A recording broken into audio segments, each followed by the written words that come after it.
The public display of the SM-2 Block 2IC KCU missile at the Surface Navy Association 2026 Symposium is textbook strategic misdirection.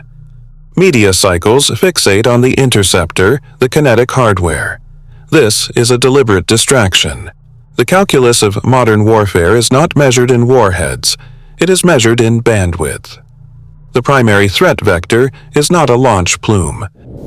The real asset to be deployed into the Cuban vacuum, a state whose energy solvency is being systemically dismantled, source number 3, is not a missile.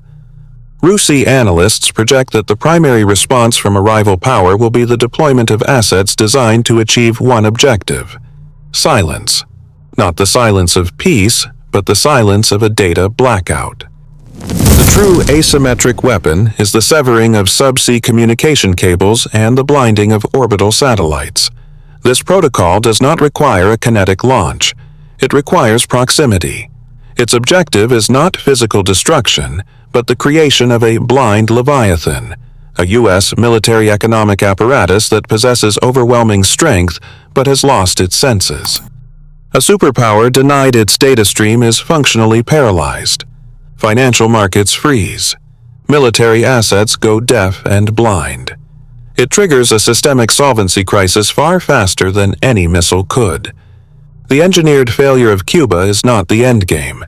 It is the launch point for an attack that makes no sound, yet brings the entire system to a halt. To understand the motive, you must reframe the conflict in Ukraine. It is not a war of expansion. It is a solvency crisis. According to extensive analysis, first by Forbes and later confirmed by analysts at RUSI, the war has become a catastrophic domestic liability for Moscow. The kinetic cost of conventional attrition is bleeding the Russian state of liquidity, eroding public support and threatening regime stability. This is not a geopolitical strategy. It is a mathematical equation of diminishing returns. When a state's conventional power becomes a liability, its only remaining protocol is to pivot to asymmetry.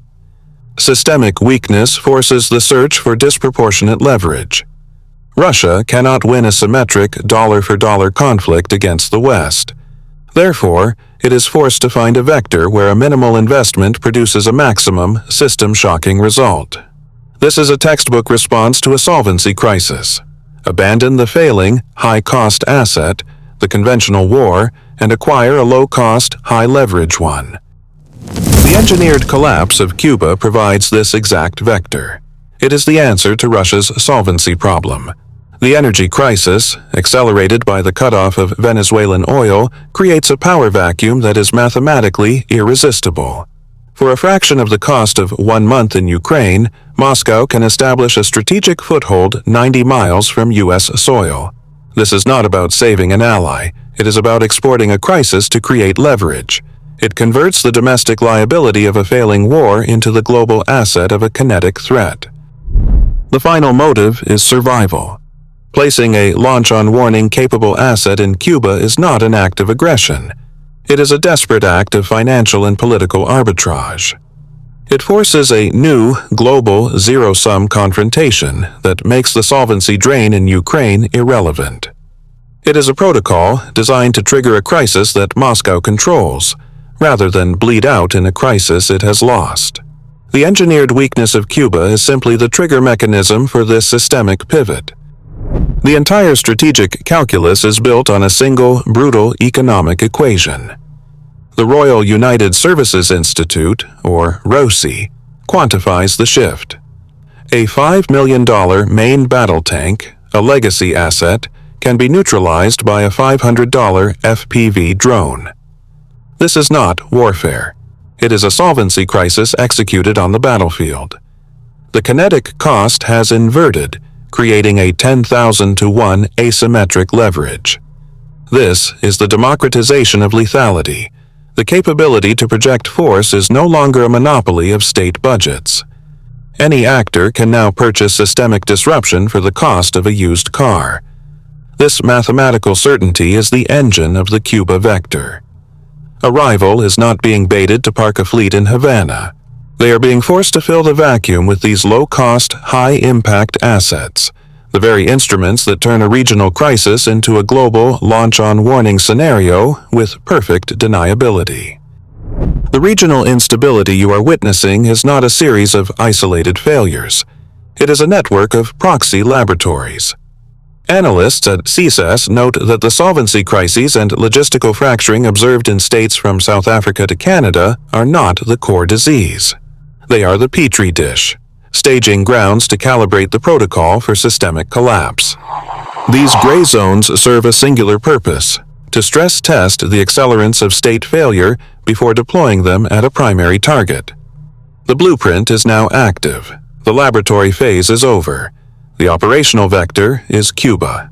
The island's engineered energy crisis, accelerated by the calculated disruption of its Venezuelan oil lifeline, is the trigger mechanism.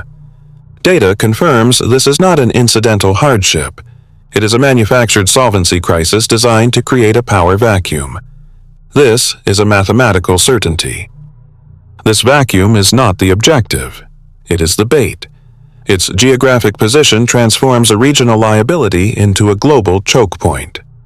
According to RUSI threat assessments, U.S. policy forces a rival power into a zero-sum decision: absorb the immense kinetic cost of filling that vacuum, or concede a strategic forward position in America's own hemisphere.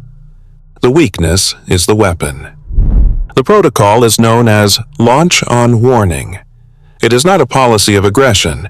It is a doctrine of mathematical certainty, analyzed extensively by institutions like CSIS. The principle is absolute. Once incoming strategic assets are detected on an irreversible trajectory, you do not wait for impact. Waiting equals total asset liquidation. You launch a counterstrike based on the warning alone. This entire architecture has a single systemic point of failure: data integrity. The protocol's solvency depends on the absolute truth of its warning systems, radar, and satellite feeds. However, the modern battlespace is not exclusively kinetic. It is digital. This creates a new liability. This vulnerability is exploited by the fog of digital war. A sophisticated cyber attack does not need to detonate a warhead. It only needs to blind the early warning network, creating a digital blackout. When the radar screens go dark, the commander is forced into a binary choice. Is this a system malfunction, or the silent precursor to a decapitation strike? The commander is now operating blind, under a protocol that demands action on warning. The fear of inaction, the use it or lose it dilemma, becomes the primary accelerant. The launch sequence is initiated not from a position of certainty, but from the systemic terror of engineered uncertainty. The kinetic cost is triggered by a digital vector. This is not a flaw in the system. In the era of asymmetric escalation, it is the intended feature. The protocol is not designed for a single, decisive action. It is a sequence requiring calibration. As Cuba's energy crisis accelerates, a mathematical certainty following the severance of Venezuelan oil, strategic rivals must calculate the cost of intervention. Before they commit high-value assets to the vacuum, their logistical and political response thresholds must be measured. The calibration shot will not be kinetic. It will be systemic. It will not target Cuba directly. Within the next 12 months, anticipate a catastrophic, non-attributable data outage at a key logistical hub processing Caribbean maritime traffic, specifically a Tier 4 data center in South Florida. It will not be registered as an active war. It will be reported as a cascading server failure or a sophisticated, anonymous ransomware event. This event is engineered to inject maximum friction into any aid pipeline from a strategic rival. The objective is to quantify their logistical solvency under digital duress and measure the delay before they are forced to choose: either abandon a proxy or escalate with a kinetic escort for their supply lines. The resulting dataset will dictate the timing for the next phase of the operation.